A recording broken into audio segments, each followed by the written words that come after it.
Muito boa tarde a todos. Cumprimento os senhores deputados, os senhores bastonários e as respectivas equipas que hoje participam no nosso trabalho de especialidade relativo a um conjunto de iniciativas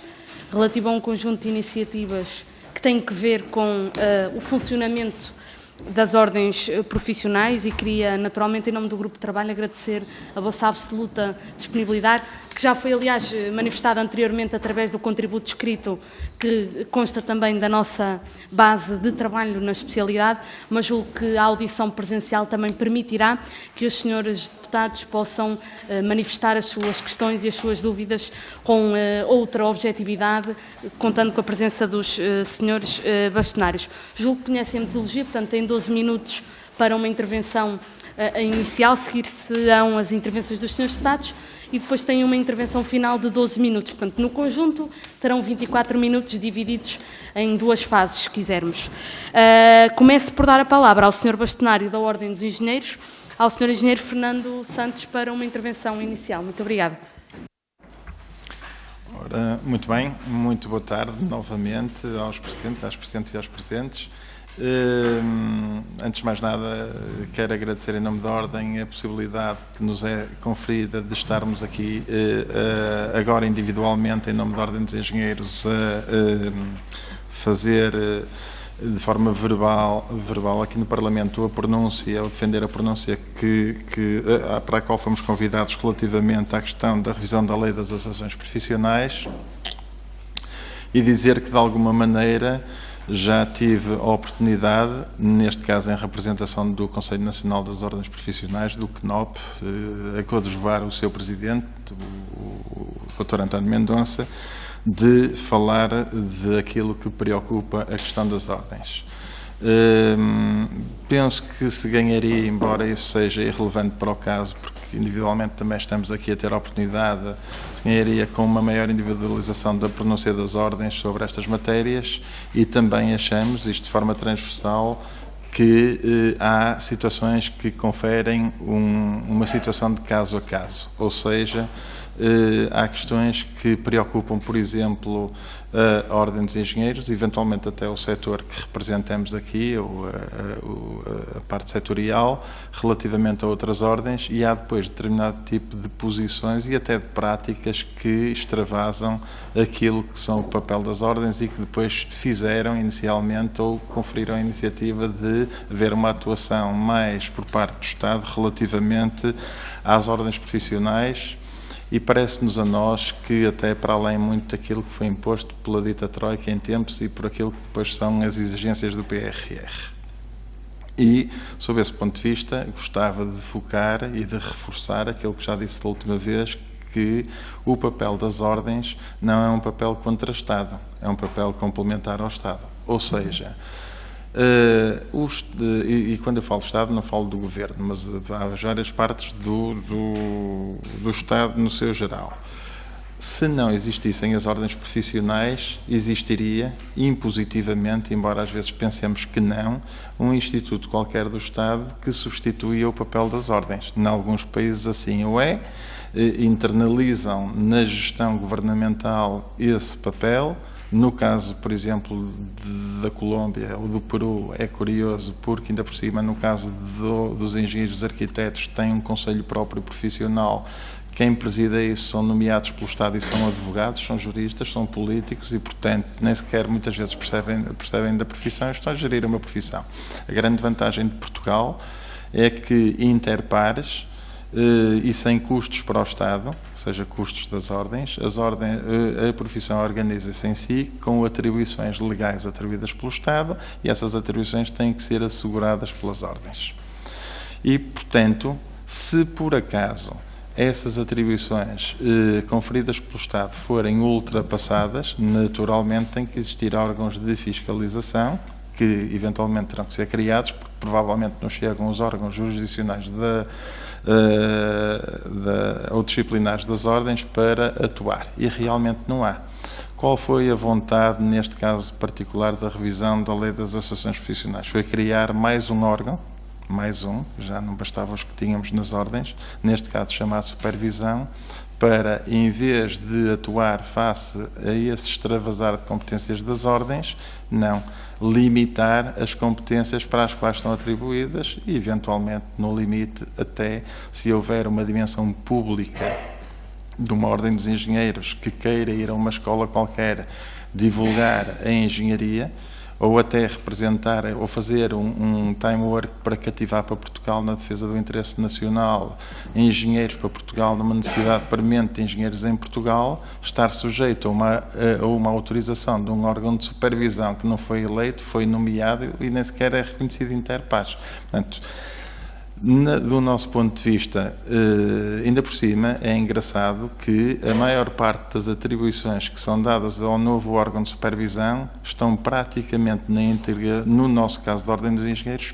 plasmadas no nosso órgão, que é o Conselho Jurisdicional. Já lá estão todas e realmente está dividido o executivo do não executivo. E, portanto, estando lá todas, não nos parece que esta duplicação de órgãos com as mesmas funções façam sentido, ainda por cima ser um travão àquilo que é uma atribuição já do Estado à própria ordem. Sob este ponto de vista, nós somos claramente contra este órgão de supervisão. Não se trata de ter mais ou menos pessoas da academia, mais ou menos pessoas da profissão, mais ou menos quantidade de pessoas, de mulheres, de homens, não. É uma duplicação clara de uma questão que nós já temos, nós, a Ordem dos Engenheiros, pelo menos, já temos assegurada na Ordem dos Engenheiros. Relativamente à questão também do provedor, aí sim, já somos muitíssimo mais abertos. Temos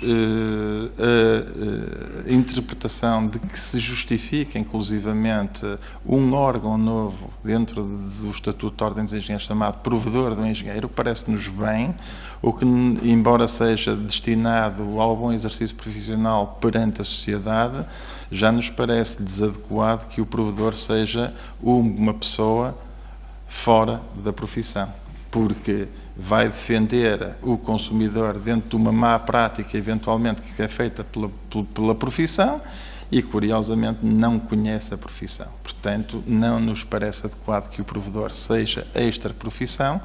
Pode ser um órgão eleito à parte, interpares também, se calhar com uma dimensão diferente, um conselheiro, um profissional de mérito, até pode ser nomeado a posteriori e até pode ser nomeado pela ordem em conjunto com a tutela. Não discuto isso. O que nós achamos é que tem que ser um conhecedor da profissão e, neste caso particular, o que está aqui proposto é alguém que vai discutir uma aplicação de um ato profissional e nem sequer conhece a razão pela qual o ato é formulado dessa maneira, por não conhecer a profissão. Também relativamente à questão da regulação profissional ou da regulamentação profissional, concordamos que passe pela tutela. Acho que deve haver aqui um chapéu face à criação de colégios, face a uma distinção do exercício profissional que possa interessar a Portugal. Eu dou um exemplo. Neste momento, o que a lei propõe é que não haja qualquer tipo de margem de manobra para um ajustamento de criação de um ato próprio pelas ordens. E nós até aceitamos isso. Agora, que isso seja hermético ao todo nacional e não haja resposta para além disso, já nos oferece muitas dúvidas. Eu dou um exemplo muito engraçado e muito curto. Neste momento ninguém tem dúvidas, nem nos seus deputados, porque eu já tenho interagido também sobre esta matéria aqui com a Assembleia e com os partidos, que a cibersegurança é claramente um ato de engenharia, pode não ser exclusivo, mas é um ato de engenharia e é necessariamente um ato que tem que ser rapidamente regulado com responsabilidades técnicas inerentes.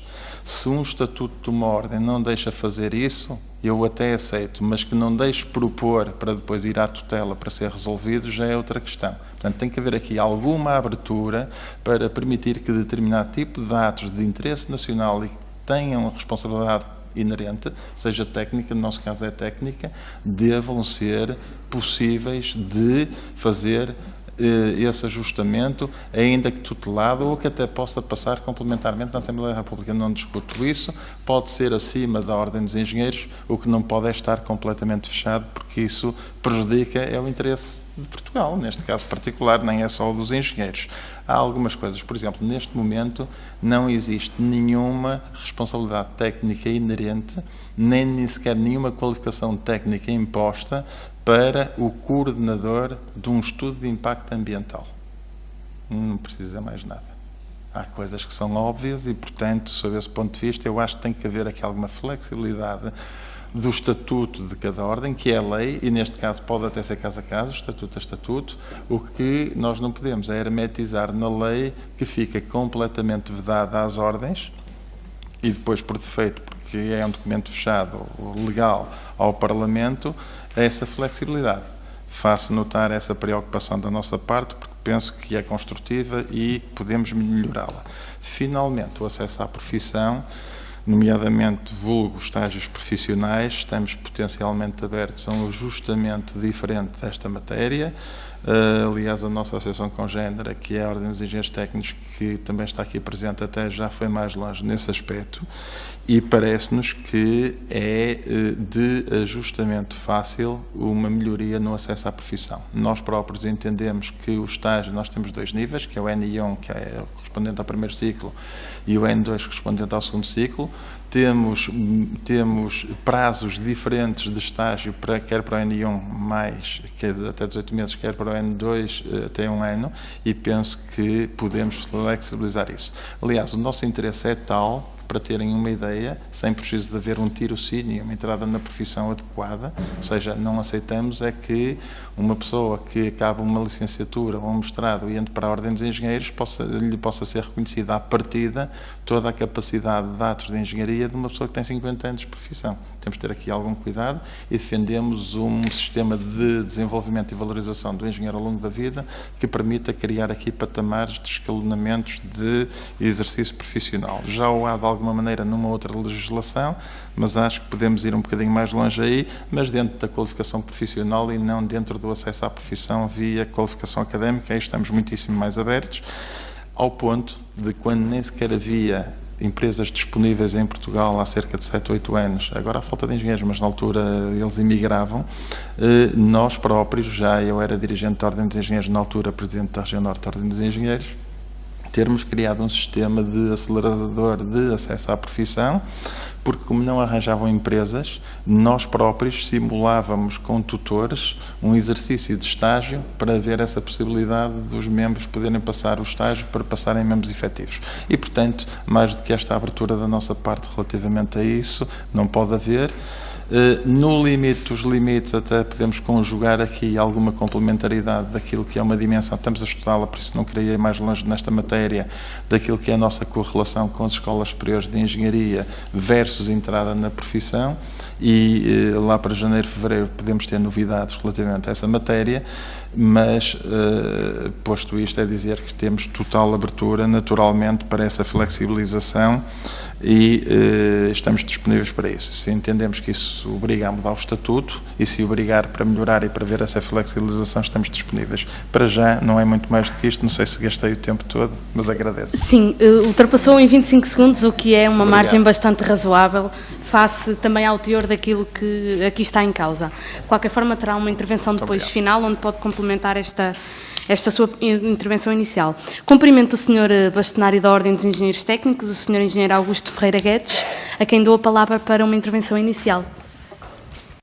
Muito obrigado. Pode-me chamar engenheiro, porque também, como pertence à Ordem dos Engenheiros de Angola, tenho o título de engenheiro, mas aqui estou como engenheiro técnico. Podia estar como engenheiro, mas nunca aderia à Ordem dos Engenheiros, portanto, é só um alerta.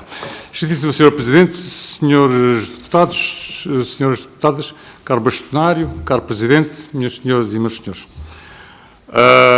Um ponto prévio nesta matéria para dizer que nós agradecemos o facto de poder dar a nossa opinião sobre a Lei das Ordens e esta oportunidade é muito relevante para nós, pois como nunca fomos aceitos no CNOP, esta é uma ocasião para manifestarmos de viva voz as nossas posições. Neste ponto prévio incluía também que os nossos estatutos, a sua última versão, já têm provedor, nós temos provedor, nós temos um Conselho Jurisdicional, constituído por 5 membros. O nosso estágio está circunscrito, como diz aqui a decisão do Sr. Secretário de Estado da nossa tutela, ficando o estágio circunscrito à frequência com aproveitamento das ações de formação sobre ética e deontologia profissional. Portanto, isto foi aprovado pelo Sr. Secretário de Estado em 3/2/22. Portanto, sobre essa matéria há outros problemas, mas relativamente ao estágio, esse problema, na nossa opinião, não existe, está resolvido. Aliás, relativamente ao provedor também, relativamente ao Conselho Jurisdicional, também está. Agora, nós achamos que, decorridos que são quase 10 anos sob a aplicação da lei, é natural que se proceda ao aperfeiçoamento da mesma. A OET não está contra a revisão da proposta. O que nos parece é que a segunda versão do Partido Socialista, o PL 108/15, não atinge o objetivo de ser uma lei chapéu e esse objetivo não pode ser falhado, mas, no limite, se for aprovado tal como está, não virá nenhum mal ao mundo. A OET admite que as ordens, ou algumas ordens, tenham ido para além do que podiam e deviam em termos de corporativos e mesmo tentando condicionar o Estado. E, por essa razão, percebemos que seja proposto como obrigatória a existência do provedor, do Conselho de Supervisão, da questão das incompatibilidades dos sindicalistas, das sociedades multidisciplinares e a questão trágica dos estágios. Estando de acordo com a ideia genericamente, já as propostas concretas dos vários partidos, Chega e Iniciativa Liberal, por desadequados, merecem que se diga que a primeira nada acrescenta e que a proposta da Iniciativa Liberal não merece a nossa aprovação. A do PAN, por ser uma proposta objetiva, merece ser considerada. A Ordem dos Agentes Técnicos considera que o provedor integrar o Conselho de Supervisão não faz sentido, como não faz sentido que o Conselho de Supervisão tenha mais membros não inscritos do que inscritos na Ordem. Como não faz sentido que seja alterado o artigo 5º da lei, pois as ordens devem ter como preocupação o consumidor final.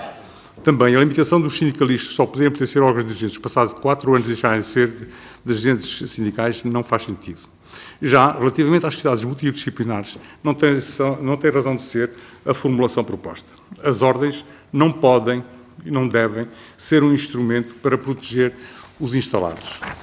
As ordens devem garantir o acesso aos jovens formados e ser garantia de uma boa prestação de serviços aos destinatários da profissão.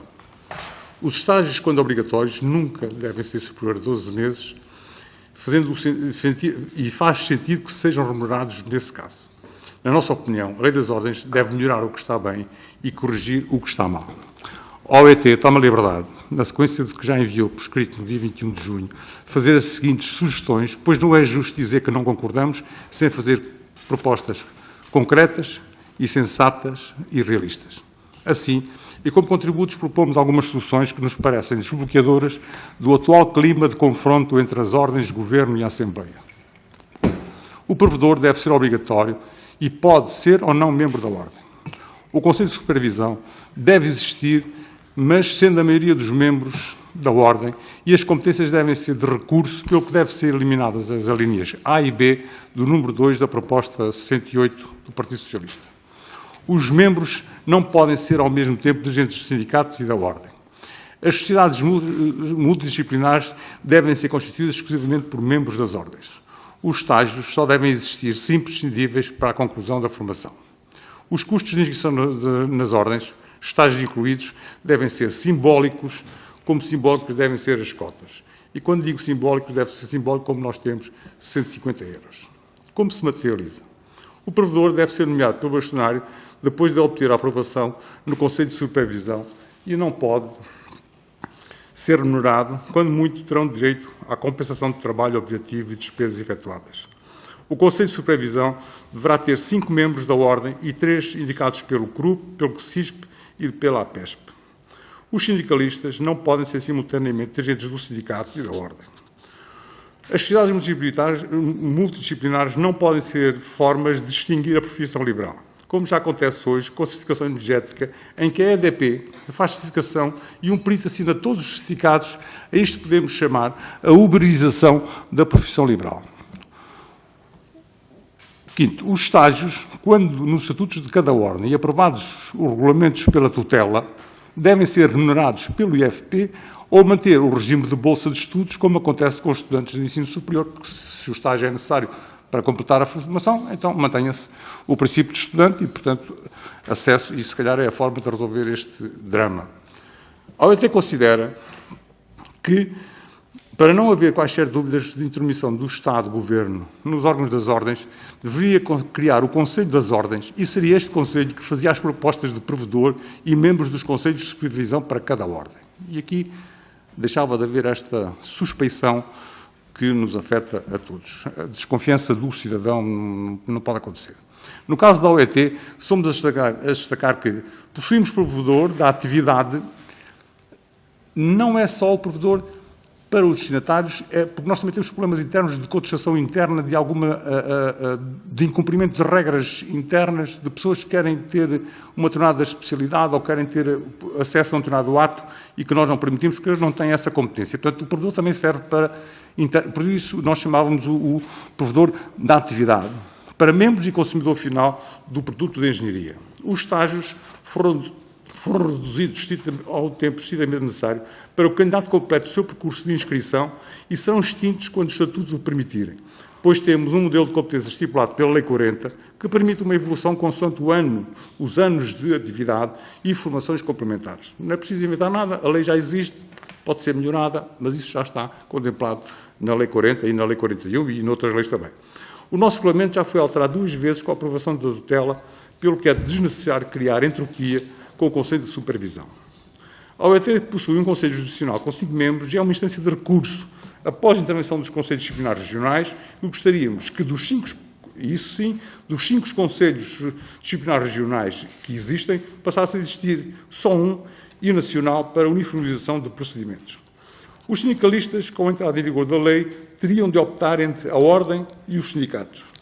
Obviamente que percebemos o clima de suspeição, mas tudo devemos fazer para aprofundar um modelo e não retroceder por causa de um ou outro momento de crise, como os que já aconteceram com as ordens. Senhora Presidente, senhores deputados, senhoras deputadas, senhores deputados, não será com a revisão da Lei 2 de 2013, de 10 de janeiro, que se alterará para melhor. A necessidade dos estágios surge porque o facto de estarmos neste momento nas áreas de engenharias clássicas a serem administrados por doutorados, que não têm experiência profissional. E isso é tanto mais escrito no ensino politécnico, pois os docentes não têm vocação experimental. A existência da carreira docente do ensino superior, universitário e politécnico e a legislação que exige que só os doutorados possam dar aulas tem vindo a matar o ensino superior tecnológico. E, portanto, também seria que a agência A3ES não aprovasse os cursos aos quais não estivesse garantido o acesso à profissão pela ordem respectiva, pois muitas vezes o estágio surge como necessidade para completar falhas da formação ministrada na academia e que, no nosso caso das engenharias, não é aceitável que não seja exigido, por exemplo, matemática e física na entrada para um curso superior de engenharia. É urgente olhar para este problema e, por isso, a OET propõe que seja ouvida neste processo a Sra. Ministra do Ensino Superior e a agência A3ES. Temos muito a melhorar e, dentre essas medidas, uma delas seria de garantir que a todos os estudantes que concluem o ensino secundário com média de 15 valores ou superior, acesso garantido ao ensino superior público e, consequentemente, após a conclusão do curso superior, o acesso à profissão sem entraves pelas ordens. Muito obrigado. Obrigada a nós, Sr. Bastonário, por esta partilha inicial. É a vez agora do Sr. Presidente da Ordem dos Arquitetos, o Sr. Arquiteto Gonçalo Birno, a quem agradecemos muitíssima presença e damos a palavra para a intervenção inicial.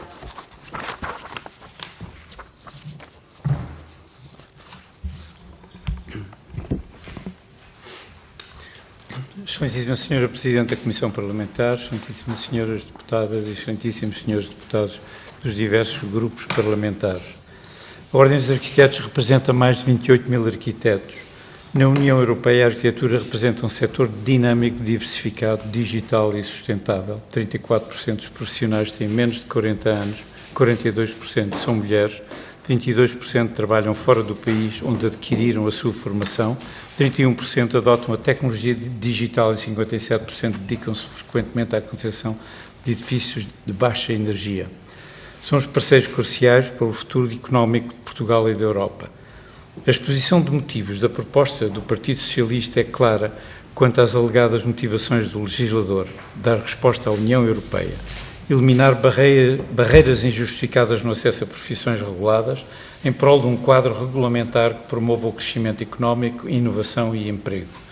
Uma resposta sustentada nas conclusões apresentadas pela OCDE e pela Autoridade da Concorrência nas recomendações da Comissão Europeia. A mesma Comissão Europeia que lançou a nova Bauhaus Europeia, um projeto inclusivo que tem o mérito de recentrar a arquitetura de qualidade nos temas do nosso tempo, que reconhece que um ambiente construído de qualidade é gerador de riqueza e determinante na competitividade da nossa economia. Não se apresentam dúvidas quanto aos interesses públicos da arquitetura de qualidade. Mas a arquitetura que a Comissão Europeia reconhece como amplamente relevante é, simultaneamente, a arquitetura que a Comissão Europeia vê como um fator económico que deve ser desregulado em benefício da mobilidade e competição do mercado interno. Defendemos que a regulação neste setor não é, como se quer fazer crer, uma barreira à mobilidade. Com efeito, mais de 90% dos arquitetos que procuram estabelecimento noutro Estado-membro veem o seu pedido autorizado, o que colide com a ideia de que a profissão, por via da regulação profissional, enfrenta barreiras e entraves desproporcionados. A regulação profissional é, sim, do interesse público dos cidadãos. Contribui para o bem-estar económico, social e ambiental dos cidadãos portugueses e europeus. Convidamos as senhoras deputadas e os senhores deputados a conhecer o estudo do Conselho de Arquitetos da Europa sobre título Os benefícios económicos da regulação em serviços de arquitetura. Conclui que a regulação do título, os estágios, a formação contínua, os códigos deontológicos, as políticas de encomenda, a regulação da prática e toda a regulamentação urbanística promovem um ambiente construído seguro, eficiente, ambientalmente sustentável e de qualidade para os cidadãos europeus. Que a regulação exerce uma força estabilizadora sobre a dinâmica do mercado em favor da melhoria do nível médio de qualidade. Sabemos que o projeto de lei do PS propõe reforçar o interesse público, a autonomia e independência da regulação e promoção do acesso a atividades profissionais. Mas se o propósito é claro, o articulado não podia ser mais obscuro. Despertam-se sérias e ponderosas dúvidas quanto à sua conformidade com as normas constitucionais relativas às associações públicas e à liberdade da profissão. Os objetivos que o projeto de lei do PS pretende alcançar seguem de forma acrítica a ideia errada de que a regulação da profissão é danosa para a economia e o mercado único. Uma ideia fundada em recomendações que, não raras vezes, verificamos conterem informações incorretas sobre a profissão de arquiteto, entre as quais as referentes à reserva de atividades. Senhoras deputadas e senhores deputados, a arquitetura goza de uma estrutura de mercado competitiva com elevado número de profissionais e atomização de empresas, verificando-se ainda um aumento significativo das exportações de serviços de arquitetura em vários Estados-membros, características contraditórias com a alegação de que o quadro regulatório não é pró-competitivo. Uma boa regulação é consistente com a competição a longo prazo, baseada na prestação de serviços de qualidade. A autorregulação não é menos eficiente que a regulação externa à profissão, pois a mesma beneficia do maior interesse na construção de uma boa reputação coletiva. Por essa razão, a Ordem dos Arquitetos não pode aceitar que a proposta do PS crie um órgão de supervisão com uma nova composição e com novas competências. Ao determinar que este órgão tenha membros não inscritos na respectiva associação pública profissional, está a subverter o princípio constitucional que impõe que as associações públicas tenham uma organização interna baseada no respeito dos direitos dos seus membros e na formação democrática dos seus órgãos.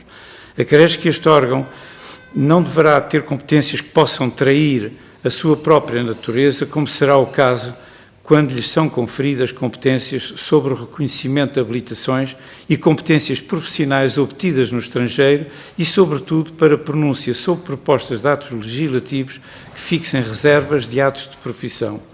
Não se pode entender que o órgão de supervisão reúna tantas competências e com tão diferente natureza disciplinares e executivas, sobretudo quando atentamos ao princípio da separação e interdependência de poderes. Não podemos, assim, concordar quer com as competências atribuídas que confundem funções jurisdicionais com competências executivas e mesmo políticas, como é o caso da pronúncia sobre atos legislativos, com como não concordamos com a introdução de elementos externos à profissão, o que põe em causa, desde logo, a sustentabilidade financeira da instituição, já que, decorrentes de novas competências, das novas competências, a remuneração pode passar obrigatória e, principalmente, por não trazerem qualquer mais-valia à profissão, porquanto desconhecedores da prática da mesma. Ainda quanto à composição do órgão de supervisão, assinalamos a nossa profunda discordância quanto à inclusão da figura do provedor de arquitetura. Uma figura que tem a sua força na recomendação fundamentada e livre de constrangimentos internos ou externos. Colocá-lo como membro do órgão de supervisão é trair a sua natureza e a sua força precisamente em nome do bem que lhe cabe prosseguir, a defesa não dos arquitetos, mas da arquitetura para todos como direito básico e cultural dos cidadãos. Não entendemos porque se insiste em violar a autonomia associativa na definição da sua organização interna, obrigando a que o provedor seja designado pelo Presidente ou bastonário. A redação vigente acautela o essencial e deixa à autonomia associativa de cada ordem a liberdade de decidir a eleição para o órgão. Excelentíssimo, senhoras deputadas e senhores deputados, por fim, abordo as questões dos estágios e da sociedade multidisciplinares, aproveitando para registrar a nossa posição quanto às propostas do Chega, do PAN e da Iniciativa Liberal. Como será do vosso conhecimento em matéria de habilitações académicas, a profissão do arquiteto é a única entre as aqui presentes que exige para o seu ingresso o título de mestrado, decorrente precisamente da Diretiva das Qualificações e do reconhecimento da União Europeia da importância da arquitetura na qualidade do que é construído, tal como iniciei a minha intervenção. Estruturou-se assim o estágio em 12 meses, cumpridos com estágio profissional, efetuado com orientador e numa entidade de acolhimento e formação certificada pela Ordem, em estatuto, deontologia e outras matérias que os membros escolhem e que em nada se assemelham ao percurso académico. No final, não há exame, mas tão só a apresentação de um dossiê com a documentação e demonstração de que existiu a prática em atos de arquitetura. A remuneração do estágio profissional é frequente, apoiada pelo IEFP, porque assim foi consagrada, o que de outra forma tornaria impossível todos os mestrandos encontrarem forma de efetuarem estágio. E digo impossível porque, como é sabido, a arquitetura sofre hoje de uma profunda crise, existindo altos índices de desemprego e de precariedade. E não tenhamos dúvidas de que esta realidade está associada à evolução legislativa que, desde 2015 até o presente, de uma forma sistemática e reiterada, menoriza a profissão do arquiteto. Regride-se em tudo o que, por compromisso alargado profissional e político, se consagrou na Lei nº 31 de 2009, seja proibindo a prática de atos da profissão, repito, proibindo, no domínio da fiscalização e direção de obra, que seja ainda afastando a necessidade da existência de arquitetos nos quadros das empresas que pretendem a atribuição de alvará. Soma-se o anúncio da consagração por decreto-lei da irrestrita e sem limitações solução da concessão-concessão chumbada pelo Parlamento há 2 anos e que permitirá que o Estado se demita de conhecer o projeto e de o controlar, passando o mercado público dos projetos para a alçada do empreiteiro. Tudo isto não está desligado da presente iniciativa legislativa. Esta anuncia como passo seguinte a elaboração de um relatório da Autoridade da Concorrência e posterior nova alteração por iniciativa governamental quanto aos atos reservados a cada profissão. Senhoras e senhores deputados, não somos e recusamos o epíteto de corporativistas. Pelo contrário, entendemos que o construído só pode ser feito e bem feito em equipas multidisciplinares. Sem engenheiros e sem arquitetos não há obra. Consequentemente, as sociedades multidisciplinares não são estranhas. Por isso, vemos com bons olhos o alargamento dos deveres de respeito à autonomia técnica e deontológica. Esperamos que, na sequência dessa previsão, a Ordem possa ter os seus meios reforçados para garantir o respeito desses princípios. Não acompanhamos a proposta da extinção das ordens e com elas estamos solidários, pois a sua criação, como de todas, partiu do substrato associativo que, reconhecido por lei, há que respeitar. Senhoras deputadas e senhores deputados, o Estado impele a Ordem dos Arquitetos a prosseguir o fim de assegurar a salvaguarda do interesse constitucional por um correto ordenamento do território, por um urbanismo de qualidade, pela defesa e promoção da paisagem, do património edificado, do ambiente, da qualidade de vida e pelo direito à arquitetura. Seguimos o exercício do interesse público e do bem comum de uma forma qualificada e livre, assegurando que o exercício profissional é deontologicamente correto e que o mesmo se faz sempre no interesse do direito do cidadão à arquitetura. Não podemos, assim, aceitar e acompanhar muitas das alterações que são propostas, como sejam o modo de eleição, a composição e competência dos órgãos de supervisão, as atribuições do provedor ou ainda e principalmente a menorização que é feita da ordem na alteração das alíneas A e B do artigo 5º, forçando, repito, uma visão corporativa que a ordem se recusa para legitimar um controle abusivo por entidades externas. Muito obrigado pela vossa atenção. Obrigada a nós, Sr. Presidente. Passamos à ronda dos grupos parlamentares e começamos pelo grupo parlamentar do PS e pela Sra. Deputada Alexandra Leitão, a quem dou a palavra. Muito obrigada, Sra. Coordenadora.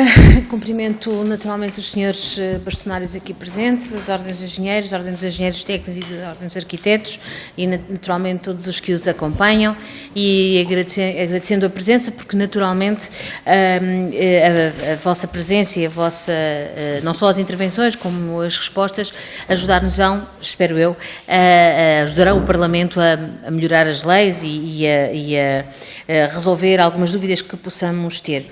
Eu iria fazer 3 questões sobre os 3 assuntos que, na verdade, mais foram aqui abordados e que compreendemos que são os principais suscitados designadamente pelo projeto de lei do Partido Socialista e que, de alguma forma, foram abordadas nas 3 intervenções, mas em que eu tiraria aqui algumas dúvidas. O primeiro tem a ver com o órgão de supervisão e com a presença de entidades que não sejam da profissão ou que não sejam membros da ordem. Da profissão poderão ser, porque a ideia que está é muitas vezes de serem académicos e, portanto, da área, obviamente, científica,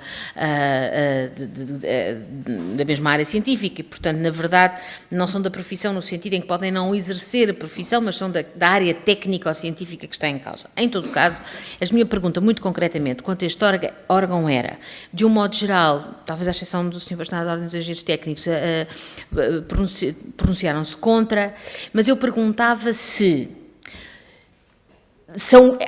é um contra por princípio, sejam quais forem as competências do órgão, sejam qual for a composição do órgão, ou seja, se a legislação evoluir ou se a solução da legislação for outra, em que não há uma maioria de entidades de fora, em que as entidades de fora, vamos chamar de fora para facilitar, são em minoria. Se as competências deste órgão forem alteradas eventualmente para, foi aqui referido mais do que uma vez, a questão da separação entre função executiva e função disciplinar. Ou seja, no fundo a pergunta concluindo há uma posição de princípio contra entidades que não sejam da ordem ou, pelo contrário, há uma posição contra a solução deste projeto, mas que pode evoluir nestas dimensões: composição e número, obviamente, perfil dos intervenientes e competências do órgão de supervisão. Portanto, a primeira pergunta tem a ver com este órgão e, alargando à figura do provedor também, se há uma rejeição, enfim, que não foi unânime, mas da figura em si, ou com outros contornos, designadamente quanto à sua designação, se ela poderá ser aceitável. No fundo, tudo perguntas que têm a ver com a forma como a legislação pode, da vossa ótica, melhorar. A segunda questão tem a ver, naturalmente, com os estágios. O que nós temos verificado, enfim, já sabíamos, mas ficámos a saber melhor depois desta longa lista de audições e outras que ainda faltam, é que, de facto, em matéria de estágios, as coisas variam um bocadinho, não é? Temos estágios, temos ordens em que os estágios são mais longos, menos longos, têm formação só deontológica ou, pelo contrário, têm também alguma formação científica em termos que a nós nos parece por vezes, não estou a dizer que é o caso das ordens presentes, mas sobrepostas com matérias da academia, portanto com matérias lecionadas no ensino universitário, e portanto a minha pergunta concretamente é se com esta solução legal ou com alguns ajustamentos, a ideia base de encurtar, encurtar, 2, remunerar, 3, não serem muito caros, portanto, não só remunerar como não serem muito caros, para não funcionarem como um entrave ao acesso. E a questão das matérias a lecionar / analisar ou avaliar nesse estágio. Uma coisa é deontologia, estamos todos de acordo, outra coisa é formação académica, digamos assim. Se como princípio isto é algo aceitável, independentemente, naturalmente, de poder estar melhor ou menos bem referido na legislação, designadamente quanto ao nível de densificação que a lei tem. Alguém referiu que isto podia não ser exatamente uma lei quadro nesse nível de densificação. E a terceira e última aspecto tem a ver com o outro aspecto da lei e que é exatamente as sociedades multidisciplinares. Eu não fiquei completamente esclarecida quanto à concordância ou discordância com a figura relativamente a cada um dos senhores bastonares e respectivas ordens e, enfim, e quem discordar, muito bem, enfim, não se avança daí, mas concordando como é que nos podem genuinamente ajudar a construir soluções que permitam a pessoas com formações diversas, pertencentes a ordens diversas, com regras deontológicas diversas, comungar ou estar juntas numa mesma organização, sem pôr em causa, obviamente, os deveres específicos de cada, deontológicos e outros, sigilo, por exemplo, de cada uma das profissões. E também aí com abertura para fazer essa evolução, porque naturalmente uma coisa é sermos a favor das sociedades multidisciplinares, outra coisa é, obviamente queremos que elas sejam rodeadas de todos os cuidados para que através das sociedades multidisciplinares não se aligeirem regras deontológicas, que não é o objetivo, obviamente, que aconteça. Estas seriam as minhas 3 perguntas de caráter amplo e que no fundo tocam nas 3 questões, mais coisa, menos coisa, que a lei introduz, e aproveitaria não os meus 2 minutos que faltam, mas 1 minuto, para me dirigir pedindo-vos muita desculpa pela circunstância de eu ter que me ausentar de seguida, por circunstâncias enfim, por circunstâncias que não posso mesmo deixar de sair, tendo a intenção, contudo, que quer a senhora coordenadora fará o favor, quer tudo está a ser registado e seguramente acompanharei depois com muito interesse a posteriori a resposta às perguntas que formulei, mas pedindo-vos mesmo muita desculpa, nunca fiz isto, aconteceu e peço-vos desculpa por isso, não tomem como falta de caso, por favor. Muito obrigada. Muito obrigada, Sra. Deputada Alexandra Leitão. Eu própria, enquanto coordenadora, posso confirmar que, de facto, nunca aconteceu e, portanto, tendo ainda que é uma circunstância excepcional, creio que nenhum de nós ficará com o registro dessa matéria. Segue-se a Sra. Deputada Emília Cerqueira, deputada do Grupo Parlamentar do PSD, quem deu a palavra. Muito obrigada, Sra. Deputada Coordenadora.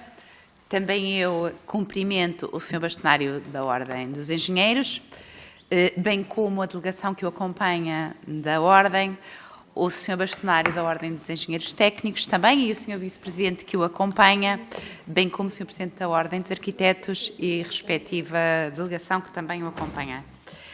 O PSD, desde o início, que tem sido crítico nesta lei, e uma das críticas que temos vindo a colocar prende-se com o facto de, no nosso entendimento, aquilo que se está a propor é um excesso de regulamentação e não uma lei-quadro. A lei-quadro, a diferença de realidades que existe de cada uma das ordens, e mesmo nesta audição se reparou, as realidades de cada uma são bastante diferentes e nós corremos aqui o risco de criar uma lei tão densificada, ou de se pretender criar uma lei tão densificada, que venha a criar, sim, muitas entropias no futuro, em vez de revisitar, caso seja necessário, os diversos estatutos de cada uma das ordens, onde aí sim.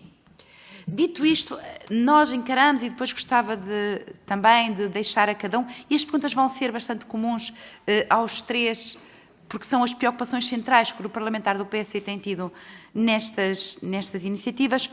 Por um lado, consideramos que aquilo que sejam a eliminação de entraves de acesso à profissão no cômputo geral das diversas ordens, não quer dizer que seja das vossas ordens em concreto, que é importante que sejam eliminados, até por uma questão de concorrência dos jovens formados, que por vezes se queixam em determinadas profissões que têm dificuldade de acesso, bem como consideramos que é importante que os estágios passem a ser remunerados, nomeadamente através da assunção da responsabilidade por parte do Estado ao remunerar estes estágios, nomeadamente através de programas do IFP, assumindo esta responsabilidade nas profissões reguladas, da mesma forma que nas outros estágios profissionais e curriculares também. Portanto, para as vossas ordens, já aqui foram falando, não é tanto um problema no caso dos arquitetos, já nos referiu que já existe, julgo que foi os arquitetos, peço desculpa, que já existe esse acordo com o IFP, precisamente para o pagamento dos estágios,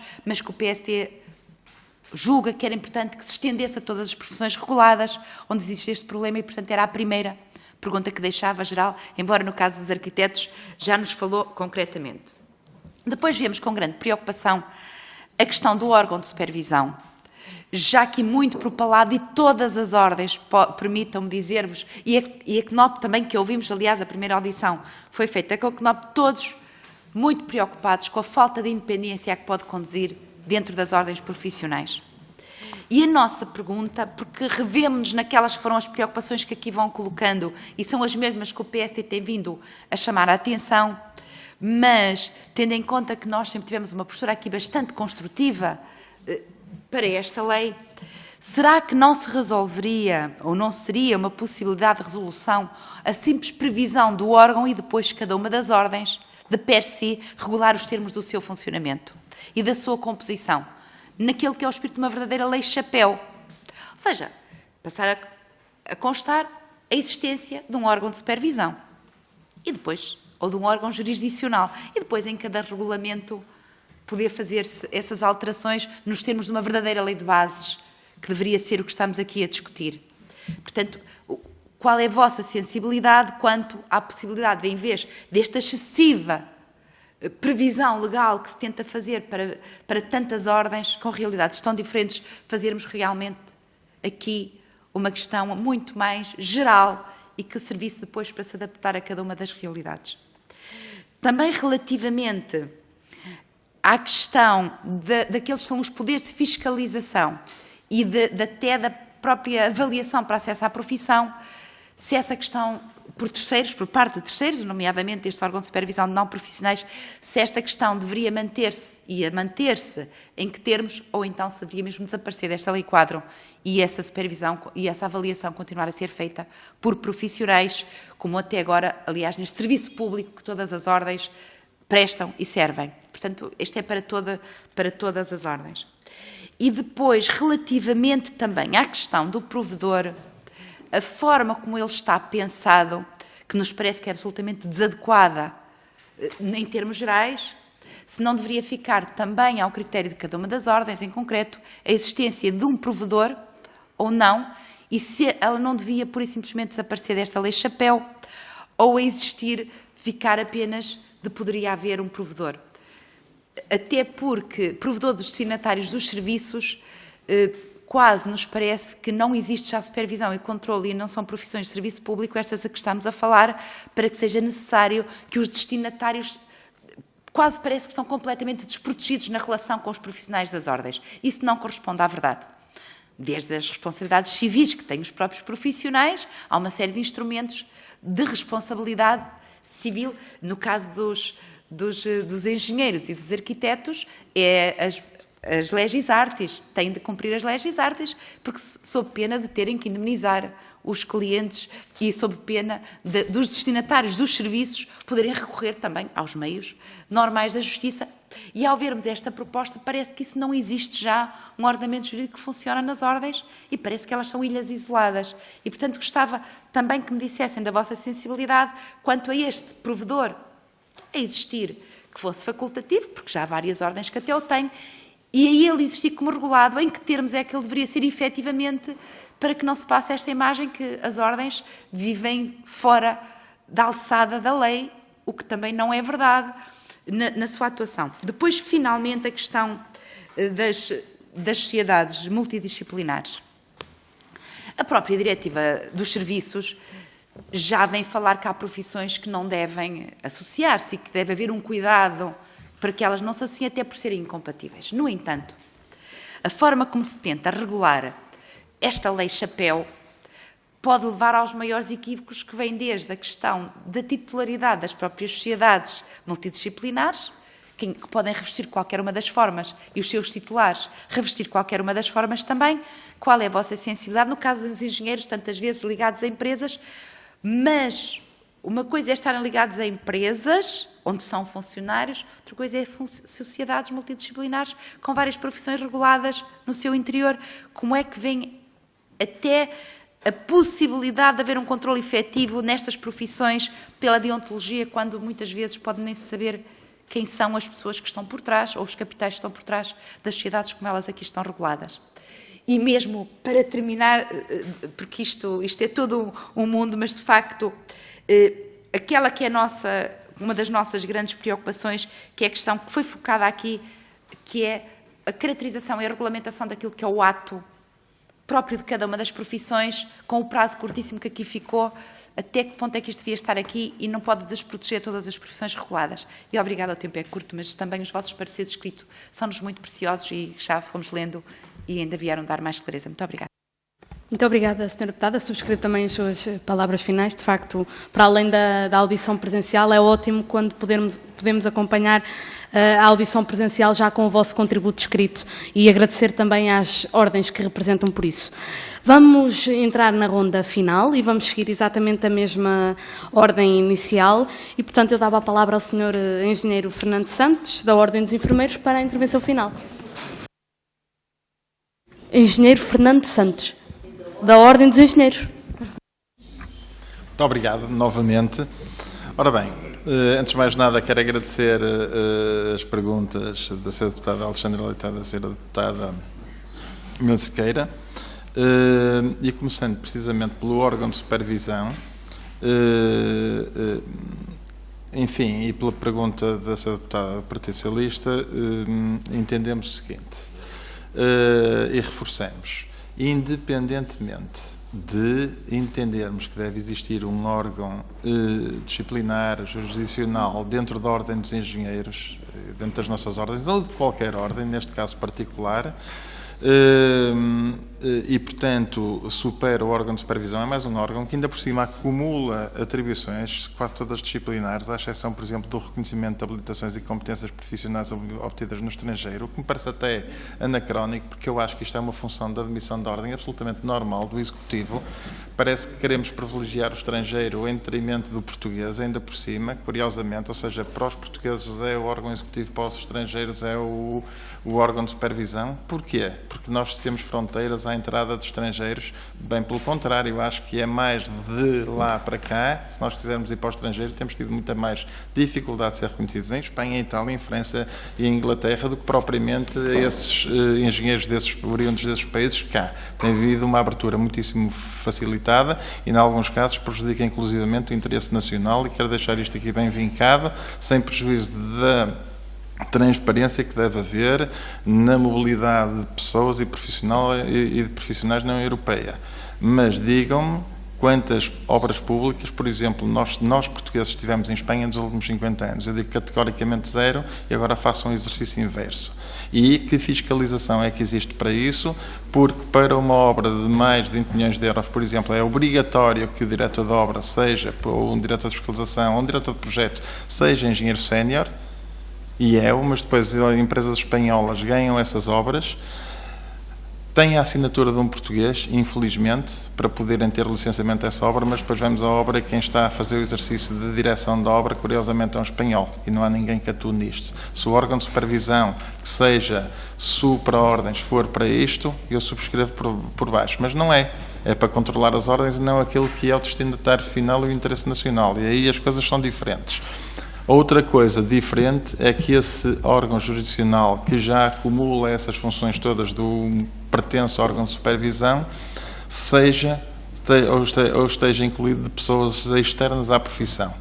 Aí já não nos opomos. Até pode ser útil conjugar pessoas da profissão num órgão jurisdicional interno com pessoas extra-profissão. Pode ser interessante. É uma questão de melhorarmos esse assunto.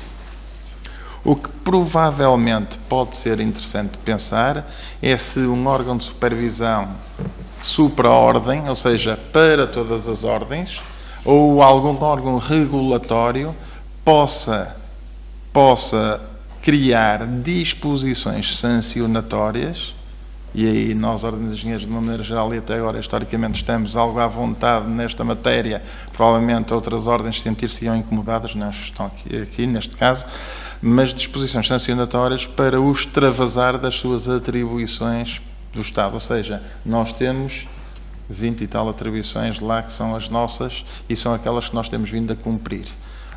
Nunca que me lembre fizemos, até na defesa da carreira, da reposição da carreira do engenheiro na função pública, que pode ser tangencialmente tida como sindicalista sem o ser, é mais num privilégio daquilo que é ou seja, a falta de engenheiros. Não há engenheiros na função pública, nós precisamos dessa gente. Temos aqui algumas matérias que podemos defender. É no interesse público, portanto é uma atribuição da Ordem dos Engenheiros. Pode ser tida como sindicalista no sentido do carreirismo, mas não é esse o interesse da nossa intervenção. E não o sendo, neste caso particular, se o fosse, podíamos estar sujeitos a disposições sancionatórias. Não é o caso. E, portanto, quando assim for, pode até existir um órgão qualquer regulatório que intervenha sobre as ordens para a chamada de atenção, até as tais disposições, para o extravasar dessas competências que são atribuídas às ordens. Agora, criar um chapéu para se substituir ou condicionar decisões correntes das ordens, como a admissão de membros estrangeiros nas ordens ou o exercício de poderes de controle em matéria disciplinar quando existe um órgão jurisdicional, estamos aqui a duplicar órgãos, funções e a não criar valor acrescentado e, em alguns casos, não é o caso, porque na primeira proposta de lei do PS isso existiu, mas nesta, por acaso, já foi aliviado, estávamos, eu até tive que corrigir aqui em tempos com um elemento do Governo que ficou aborrecido comigo por eu dizer que estávamos a governamentalizar as ordens, mas pronto, ele disse, não, porque não é só membros do Governo que aqui estão, também estão do A, do B, da Assembleia, pronto, estadização das ordens, que se quiserem chamar assim, e, portanto, sob esse ponto de vista, nós defendemos que não é essa necessidade e também deve existir a relação de confiança do Estado para com as suas entidades que complementam a sua função. Portanto, aqui a supervisão é uma clara intervenção de desconfiança e eu penso que tem que existir interconfiança entre os órgãos do Estado e nós, ordens, somos Estado e, sob esse ponto de vista, entendemos que esse órgão de supervisão é dispensável. Relativamente à questão do provedor, sim, defendemos. Na nossa proposta até criamos um provedor sem ser obrigatório, provavelmente até devia ser eleito universalmente, é assim que defendemos, mas queremos uma figura importante dentro da Ordem dos Engenheiros, que é o engenheiro Manuel Reis Campos, que é atualmente presidente da Confederação Portuguesa da Construção e do Imobiliário, portanto uma pessoa de referência que sirva de provedor, mas se for eleito universalmente pelos membros, tanto melhor. Entendemos é que no caso da engenharia, não sei se noutras profissões é assim, no caso dos engenheiros, deve ser uma pessoa conhecedora da profissão para dar resposta àquele que depois é o consumidor final do ato de engenharia, ainda que independente do órgão executivo e, portanto, sob esse ponto de vista, achamos importante. Há aí uma lacuna na proposta de lei que em nenhum lado diz que o provedor tem uma limitação de mandato ou que coincida com o do bastonário ou não e, portanto, pode ler-se que depois, uma vez nomeado, parece que é ad eterne e aí acho que tem que ser rapidamente, pelo menos corrigido isso, se essa figura realmente vier a ser criada. Nos estágios, o estágio nós entendemos como uma introdução, um exercício profissional. Portanto, no fundo, é uma espécie de tirocínio que deve, por defeito, ser remunerado. Naturalmente, a pessoa já está a prestar um serviço a quem o acolhe como estagiário, embora esteja em aprendizagem, já está a contribuir. E, portanto, ainda que não seja um assalariado absoluto, eventualmente ainda está a progredir para isso, tem que, pelo menos, ser ressarcido dessa disponibilidade porque já está em funções.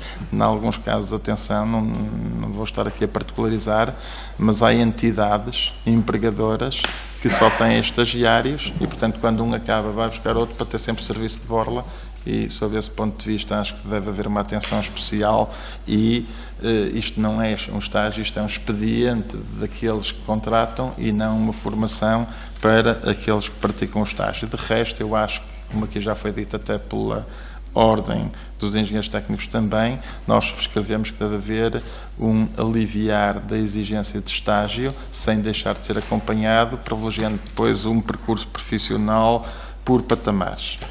No caso das sociedades multidisciplinares, eu acho que isto devia ser remetido para uma lei própria para aquelas ordens de engenheiros que têm esta necessidade, para as ordens, não é dos engenheiros, para as ordens que têm esta necessidade. Nós não temos, nunca sentimos, nunca usamos, até achamos difícil a aplicação nos engenheiros,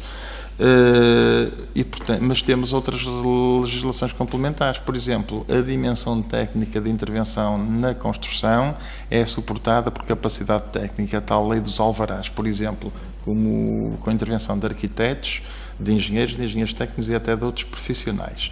E, no caso particular em que isto se aplica às sociedades multidisciplinares, pode ser uma lei paralela e complementar à lei das associações profissionais, porque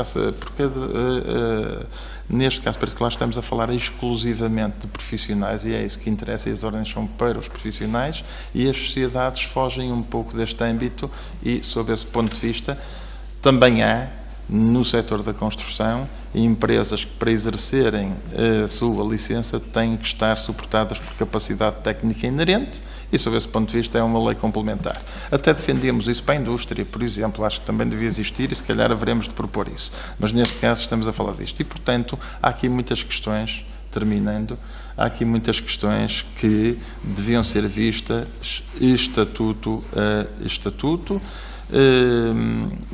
e na questão daquilo que tem a ver com os atos, acho que dos atos próprios, há muitos atos próprios de engenharia, aliás, os atos deviam ser todos próprios de engenharia, ainda que na maior parte deles não exclusivos.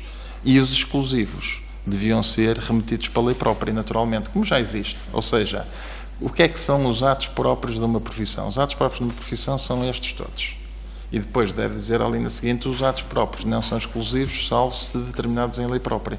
E se assim for, nós resolvemos estas duas questões e beneficiam depois claramente, no caso da profissão de engenheiro, quer até a distinção entre algumas intervenções de engenheiro e de engenheiro técnico, porque elas existem, não são muitas, mas vão existindo. Finalmente, na questão da fiscalização, eu penso que no meio disto tudo foi respondido. Acho que, apesar de tudo, as ordens são confiáveis e eu acho que esta lei, embora tenha vindo a ser de alguma maneira aliviada na redação, tem muito ainda de falta de confiança do papel das ordens. E eu termino a dizer novamente que nós, ordens, somos um braço do Estado, substituímos o Estado em muitas das suas obrigações e competências e não podemos ficar só com o osso e a carne ficar do lado de quem governa, porque, bem vistas as coisas, o Estado também usufrui da existência das ordens e acaba por ser bom para todos, como eu já disse. Quanto é que custaria a Portugal a não existência das ordens? Este exercício não foi feito eventualmente contrário, mas quanto custaria a não existência das ordens em Portugal para o erário público? Muito obrigada, Sr. Bastonário. Passamos ao Sr. Bastonário da Ordem dos Engenheiros Técnicos, ao Sr. Engenheiro Técnico Augusto Guedes. Muito obrigada. Acho que corrigi agora.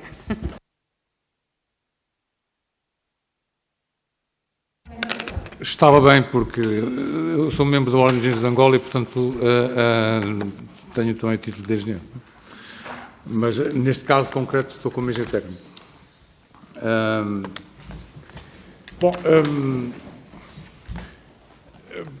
O Sr. Deputado Alexandre Leitão colocou aqui algumas questões sobre a supervisão. Nós já disse e reafirmo que nós já temos, não lhe chamamos supervisão, chamamos, foi uma discussão na revisão anterior, do tempo da Troika, temos um órgão jurisdicional que é um órgão de recurso, ou seja, nós temos os conselhos disciplinares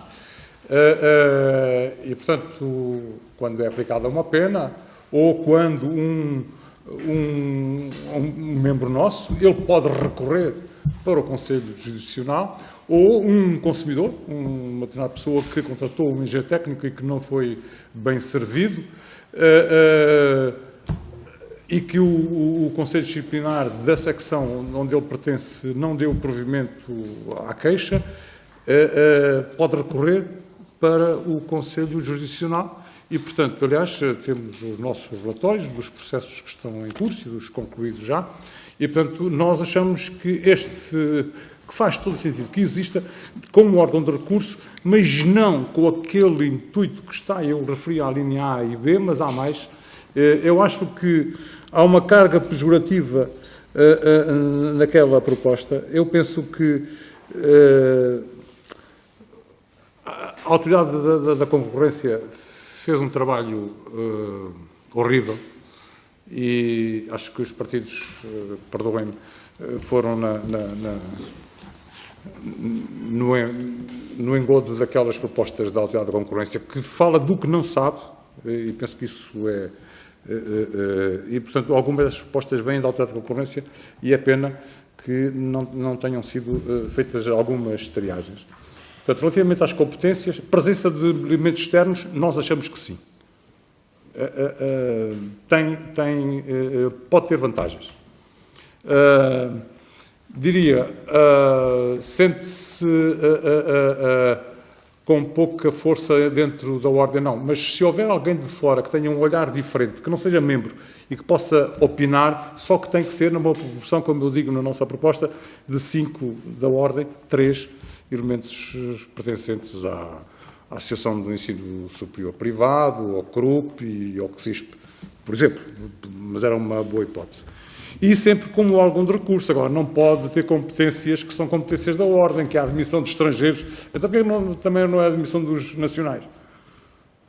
E se for um estrangeiro que tirou o curso em Portugal?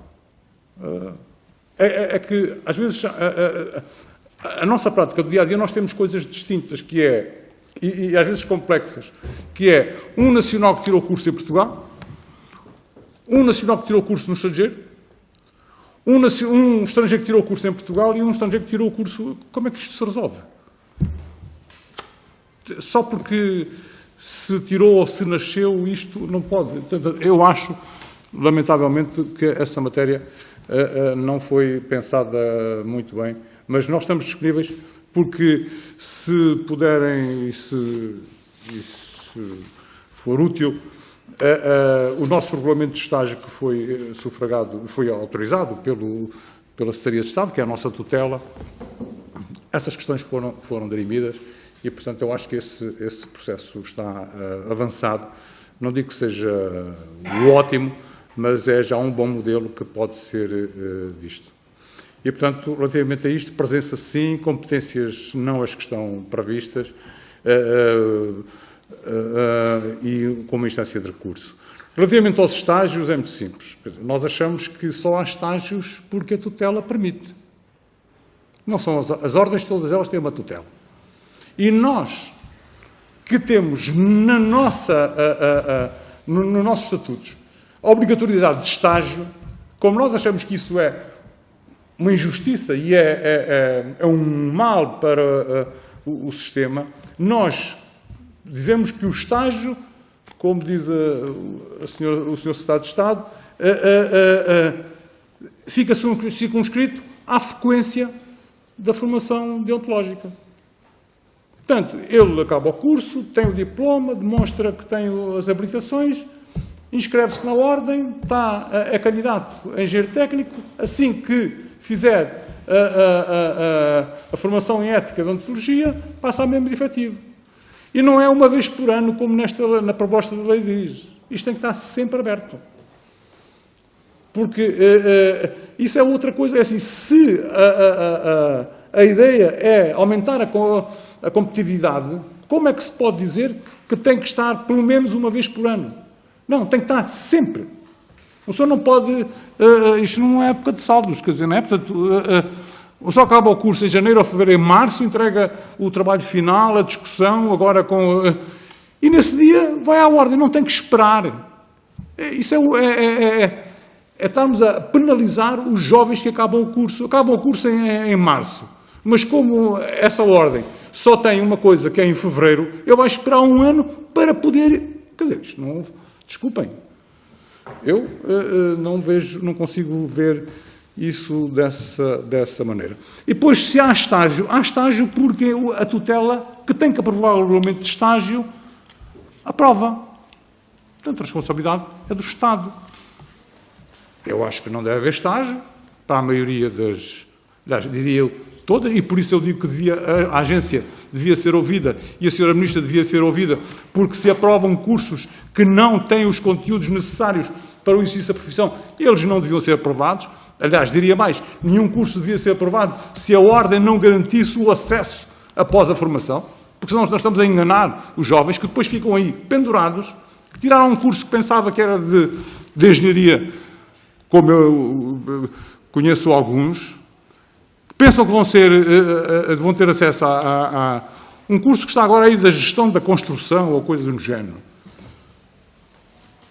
Eles pensam que vão ser membros de uma ordem. Não vão.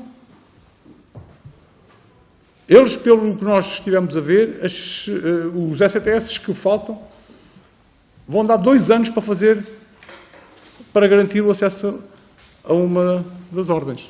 À minha ou à do Fernando. Portanto, eu acho que há aí tem que se intervir nessa matéria. Como também aquela matéria que falei sobre quem tem uma média alta, de 15, 16, 17, deve-lhe estar garantido o acesso ao ensino superior público e, consequentemente, o acesso à profissão. Eu acho que era verdadeiramente alterar o paradigma que nós andamos aqui a lutar há anos com o novo modelo de acesso ao ensino superior. E temos jovens com 17, 18, 19 que ficam fora. Isto é um desperdício absoluto.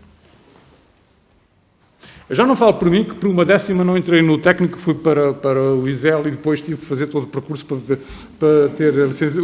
Fiz o bacharelato, não consegui entrar porque a ordem não admitia, tive que fazer a licenciatura, tive que fazer o mestrado.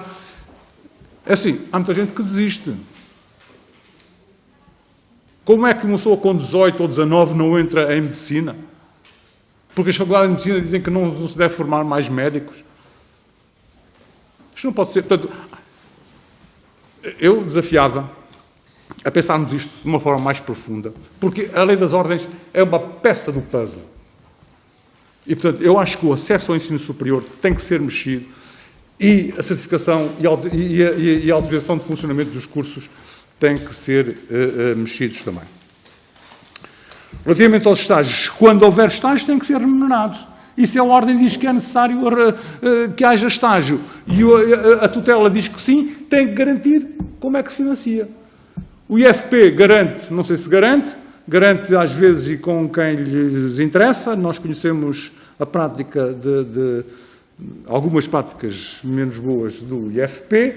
Eu avanço com uma proposta em alternativa, que é manterem-se como bolseiros todos que têm estágio. Se o Estado diz que ele tem que fazer, porque aprova o regulamento e a ordem apresenta, então mantém o estatuto, pelo menos o estatuto de bolseiro, mesmo que durante a formação não tivesse sido bolseiro, mas é equiparado para esse fim como bolseiro. E acabamos com este drama, que é uma pessoa andar a estudar 3 ou 4 ou 5 anos e depois ter que pagar. Eu li no relatório da autoridade, não sei se é verdade, se é mentira, que há uma ordem que cobra 3.700 euros. Quer dizer, eu acho que isto é criminoso, na minha opinião. Quer dizer, não é? Portanto, como é que uma pessoa que é pobre, ou que não é rico, como quase todos em Portugal somos, depois de concluir um curso, depois da família fazer um esforço enorme, acaba o curso e constata que não pode ir trabalhar legalmente. Eu, quando acabei o curso, comecei a trabalhar ilegalmente, porque eu trabalhava para o engenheiro Brasão Farinha e com o engenheiro Brasão Farinha, e ele assinava os projetos porque eu não era membro da ordem, não é? Que é aquilo a que nós chamamos o trabalho clandestino. E que continua a existir hoje. Nós sabemos-lo, a vários níveis. Não é? E, portanto, se não quisermos ver o problema, eu sei que nem sempre as visões da ordem dos engenheiros técnicos e as minhas pessoais são muito pacíficas, mas pronto, olha, nasci assim e assim irei morrer, não tenho nenhuma dúvida. Uma classe que tem 170 anos de existência como a nossa merece ser bem tratada. E quando não é bem tratada, nós discordamos e defendemos-nos como tem sido possível. Relativamente ao provedor, a existência do provedor tem que ser obrigatória. Seja ele membro da ordem ou não, isso depois cada ordem, e deve coincidir, como no nosso caso, coincidir com o mandato do bastonário. Quando acaba o nosso estatutos, é assim que está, quando acaba o mandato do bastonário, o provedor tem que sair. Relativamente às sociedades multidisciplinares, eu acho que as sociedades multidisciplinares só podem existir, não é o nosso caso, como disse já o José Fernando, mas a existir tinha que ser numa lei autónoma, fora daqui, para não baralhar mais isto, e constituída exclusivamente por profissionais, senão é uberização, como acontece já em muitos casos, e o caso da certificação energética é de facto uma coisa que nos tira do sério. Quando a EDP fornece aquele serviço, alguém assina os projetos todos de certificação, basta ter um engenheiro na EDP para assinar todos, e depois os engenheiros técnicos que deviam fazer não têm capacidade para o fazer, porque está o mercado esmagado com aqueles preços. A certificação, uma parte significativa é para a ADEME, outra parte é para o trabalho, que é uma exploração profunda.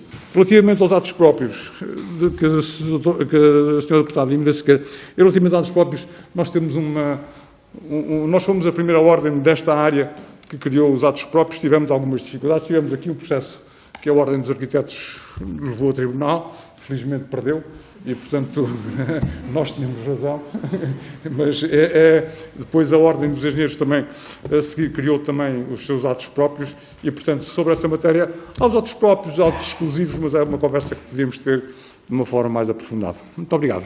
Obrigada a nós, Sr. Bastonário. Passamos... Só para dizer que o texto que eu li, não é a minha prática ler coisas, não é o meu forte, mas eu mandarei depois. Agradecemos e faremos distribuir até aos grupos parlamentares que não conseguiram vir aqui hoje. Eu enviarei por mail. Muito obrigada, assim faremos. É a vez do Sr. Presidente da Ordem dos Arquitetos para encerrar, o Sr. Arquiteto Gonçalo Birna, quem deu a palavra. Muito obrigado. Eu começo por dizer o mesmo também, obviamente, eu creio que as perguntas que foram feitas em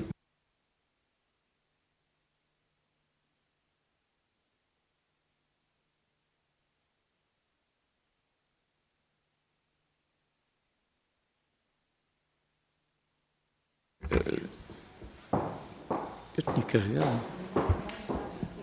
Peço desculpa. Eu tinha carregado, mas não verifiquei se estava ligado.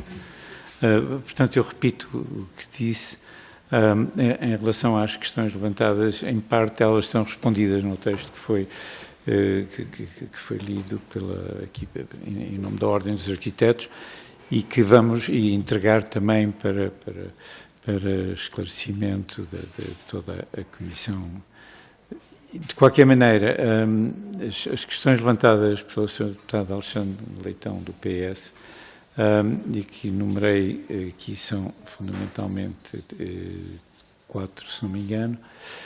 Em relação à questão do órgão de supervisão, e se a solução legislativa evoluir para membros extra-profissão serem menos com um perfil na mesma área ou outras competências, etc., se a resposta é aceitável, eu diria que depende de tudo para onde evoluir, ou seja, se calhar se evoluir tanto até que quase que se acaba por anular, provavelmente será aceitável, sem contestação.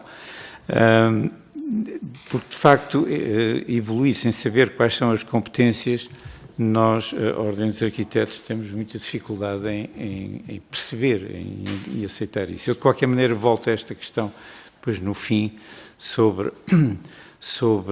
para reforçar um pouco aquilo que o Sr. Bastonário da Ordem dos Engenheiros também disse e que coincidimos totalmente, mas que no final da intervenção eu vou voltar a este ponto. A segunda pergunta, que é o provedor não pertencente à profissão é aceitável? Sim. O que acontece, a Ordem dos Arquitetos, isso foi dito há pouco, já tem há alguns anos a figura do provedor. E o provedor tem tem várias condições. O provedor não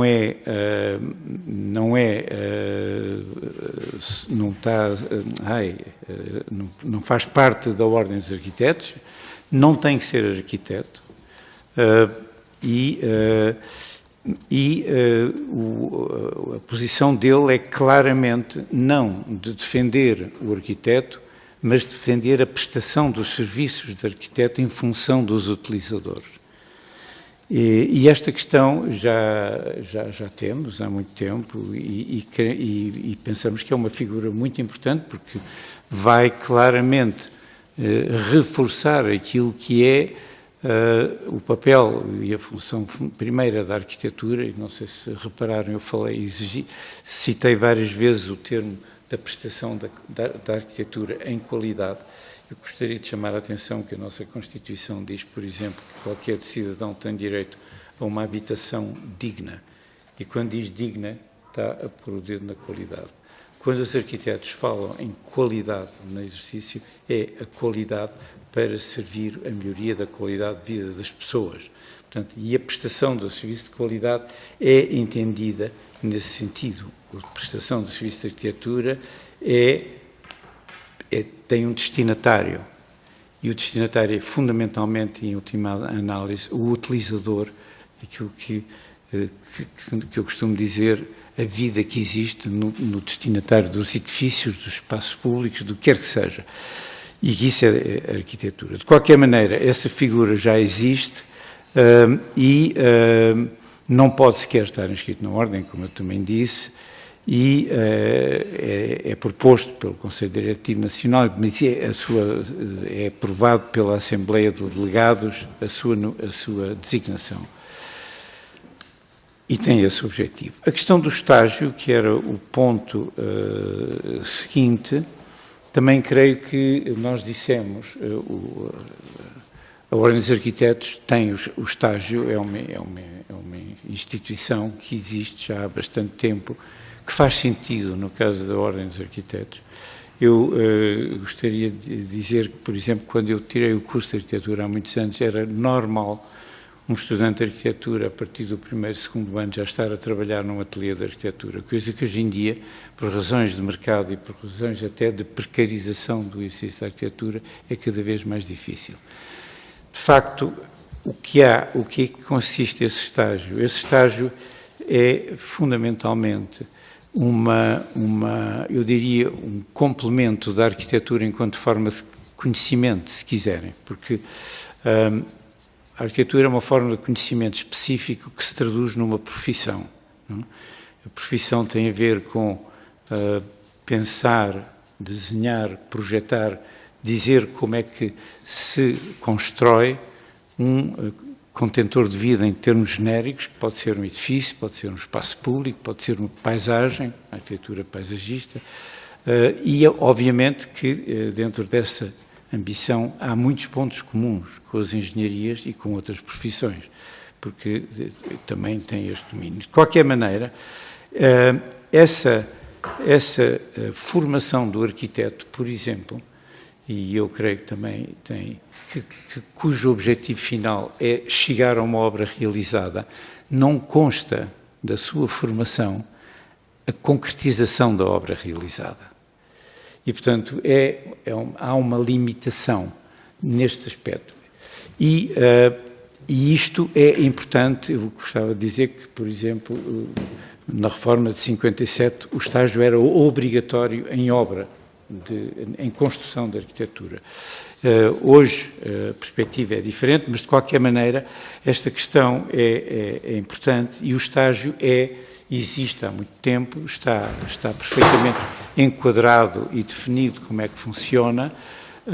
Em relação a esta questão também, e já disse aqui que não há só a contribuição do IFP, mas há uma coisa que eu gostaria de dizer também, é que um estagiário num escritório de arquitetura está a aprender alguma complementarização da formação académica em aspectos em que essa formação não atuou.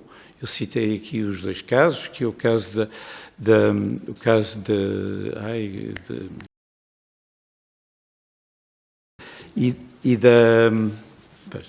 não interessa, das questões, bom, são claramente casos que não estão no currículo académico, mas há uma coisa que eu gostava de dizer, é que essa aprendizagem, de algum modo, reflete-se mais ou menos na produção do ateliê. E, portanto, nós achamos e reconhecemos que, tendo essa dimensão o estágio, ele deve ser reconhecido e compensado financeiramente.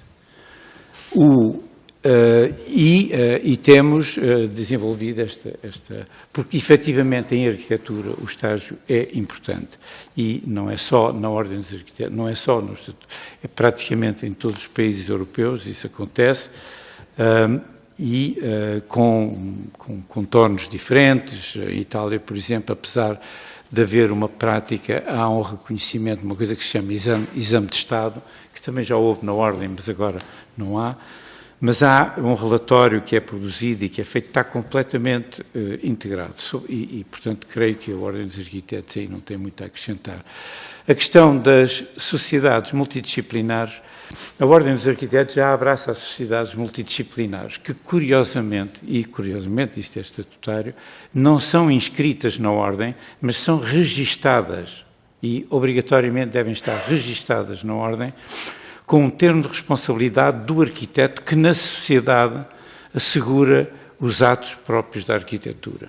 E, portanto, nós achamos não só que somos a favor, para além das sociedades disciplinares de arquitetos, somos também a favor, claramente, das sociedades multidisciplinares, e que, porque, de facto, o mundo da construção cada vez mais tem um âmbito alargado e não há claramente convergência de várias profissões. O que achamos é que esta responsabilização das respectivas profissões deve estar, de algum modo, assegurada, e, no caso dos arquitetos, é isso que a Ordem estipula. Bom, isto são, em relação às questões levantadas pela senhora deputada do PST, eu creio que sobre o ponto 1, sobre o estágio, já respondemos.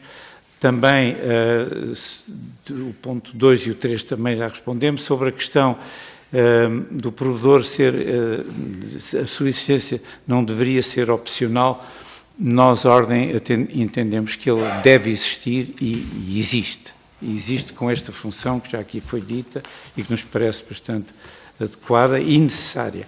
Parece-nos adequada até porque, como foi dito, os destinatários dos serviços já têm por si só outra proteção, que é a proteção legal e legislativa.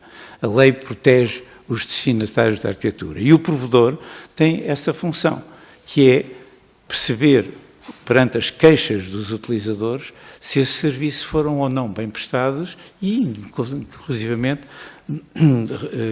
recorrer do apoio jurídico que é uma obrigação a que os prestadores de serviços têm que estar obrigados. Bom, portanto, eu creio que ainda havia... sim, o ponto 5, o que é importante nas sociedades múltiplas... pronto, este também fez a pergunta e eu creio que está respondida. Multidisciplinar é conhecermos os técnicos qualificados para praticar os serviços. Isso é o que a Ordem dos Arquitetos já faz no que toca à arquitetura dentro das disciplinas, dentro das sociedades multidisciplinares. O ato próprio de cada uma das profissões deve estar aqui, a nosso ver, não. Sabemos que só por lei podem ser estabelecidos os atos próprios, pelo que é redundante estar considerado aqui. Eu gostaria de uma consideração final e que tem a ver com a questão, novamente, do órgão de supervisão. Eu terminei a minha intervenção dizendo uma coisa que me parece importante e que tem a ver com aquilo que também foi aqui já afirmado pelo Sr. Bastonário da Ordem dos Engenheiros e que nós não podíamos estar mais de acordo com isso, que há muitas questões que se procuram responder com esta alteração, quando, na verdade,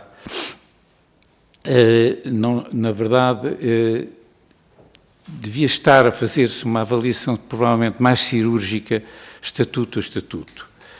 As ordens são parceiras. o Sr. Bastonário disse que os órgãos eram um braço do Estado, se não me engano. E eu sublinho isso. Eu acho que são, de facto. E sublinho isso porque eu terminei a minha intervenção dizendo que, dentro das coisas que a Ordem dos Arquitetos não pode aceitar, e sobretudo e principalmente a menorização que é feita da Ordem na alteração das alíneas A e B do artigo 5 da Lei 2 de 2013, forçando uma visão corporativa que nós não queremos ter e não aceitamos, para legitimar um controle abusivo por entidades externas. O que é que eu quero dizer com isto? As duas alíneas do artigo 5 da Lei 2 de 2023 dizem muito claramente que as ordens têm dois objetivos. O primeiro é pugnar e responder perante o Estado pela boa execução da profissão, da sua forma de conhecimento, e o segundo, que diz, obviamente, também defender os interesses dos associados.